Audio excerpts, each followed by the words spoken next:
என்னம்மா பண்ற? என்னம்மா? ஒன்றும் இல்லைம்மா.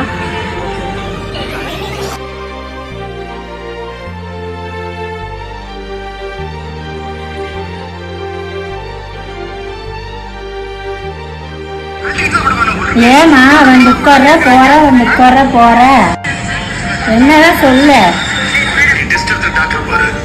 என்னமோ நான் வந்து பார்க்குறேன், நீ போனவே பார்த்துட்டு இருக்கிற.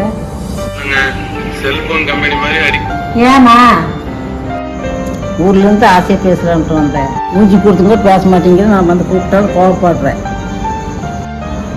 சரி மன்னிச்சிருமா. அதெல்லாம் பரவாயில்லம்மா. இவ்வளவு நேரம் தான் செலவிட்டாலும் அம்மாவுடன் சிறிது நேரம் செலவிடுவது சிறந்த மகிழ்ச்சி.